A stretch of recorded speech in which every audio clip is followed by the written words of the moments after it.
वो खुद मां दुर्गा की सच्ची पुजारी लगती है।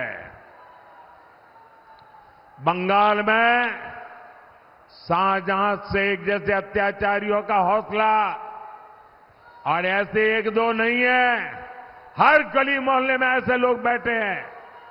इनका हौसला न बढ़े इसलिए बहन रेखा पात्रा को जिताना बहुत जरूरी है। ইডির উপর হামলা, শেখ শাহজাহানদের বিরুদ্ধে দিনের পর দিন অত্যাচারের অভিযোগ, রাস্তায় নেমে মহিলাদের আন্দোলন। চাপের মুখে শেখ শাহজাহান ও তার সাকরেদদের গ্রেফতারি। লোকসভা ভোটের মুখে বিজেপিকে কার্যত অক্সিজেন জুগিয়েছিল সন্দেশখালী। কিন্তু ভোটে মোদী অমিত শাহ দলকে খালি হাতেই ফেরালো সন্দেশখালী ইস্যু। সন্দেশখালী যে লোকসভা কেন্দ্রের অন্তর্গত সেই বসিরহাট কেন্দ্রে 2 লক্ষের বেশি ভোটে জিতলেন তৃণমূল প্রার্থী হাজী নুরুল ইসলাম। পরাজিত হলেন বিজেপি প্রার্থী রেখা পাত্র। যে সন্দেশখালী নিয়ে এত অপপ্রচার কুৎসা আমার মা বোনদের অসম্মান করেছে, সেই সন্দেশখালীতেও আমরা জিতেছি। সন্দেশখালীর আন্দোলনকে হাতিয়ার করতে সন্দেশখালীর প্রতিবাদী মুখ রেখা পাত্রকে প্রার্থী করেছিলেন শুভেন্দু অধিকারী। তার সঙ্গে ফোনে কথা বলেছিলেন খোদ নরেন্দ্র মোদী। কিন্তু রেখা পাত্রকে সংসদে পাঠালো না বসিরহাট। বসিরহাট আস্থা রাখলো তৃণমূলেই। বসিরহাট লোকসভার অন্তর্গত 6টি বিধানসভাতেই এগিয়ে রইল তৃণমূল। শুধু সন্দেশখালী বিধানসভা কেন্দ্রে প্রায় 8000 ভোটে এগিয়ে রইল বিজেপি। প্রতিরোধ তৈরি হয়েছে, সেখানে বিজেপি প্রতি বুথে এজেন্ট দিয়েছে, সেখানে নির্দিষ্ট সংখ্যক ভোট পেয়েছে।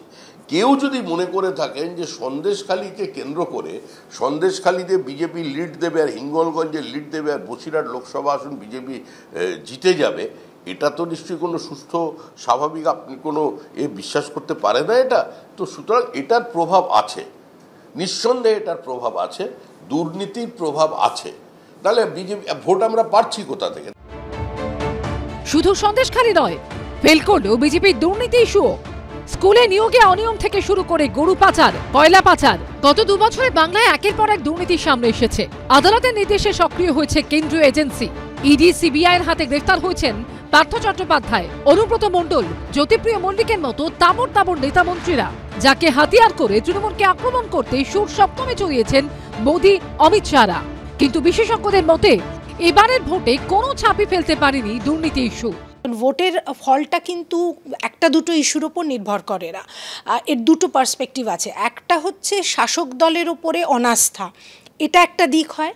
আর দ্বিতীয় হচ্ছে বিরোধী দলের অস্তিত্ব, এবং সেটা প্রবল শক্তিশালী বিরোধী দল রয়েছে কিনা, বা এই যে ইস্যু দুটোর কথা আমরা আলোচনা করছি সেটা বিরোধী দল ঠিকমতো মানুষের কাছে পৌঁছতে পেরেছে কিনা।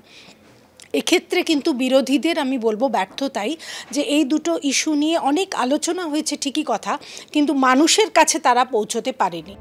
রেখা পাত্রর মতোই নরেন্দ্র মোদী ফোনে কথা বলেছিলেন কৃষ্ণনগরের বিজেপি প্রার্থী অমৃতা রায়ের সঙ্গেও। কিন্তু মোদী অমিত শাহের ডাকাতা প্রচার সত্ত্বেও কৃষ্ণনগরে বিজেপিকে হারিয়ে আসন ধরে রাখলেন কট্টর মোদী বিরোধী মহুয়া মৈত্র, এবিপি আনন্দ।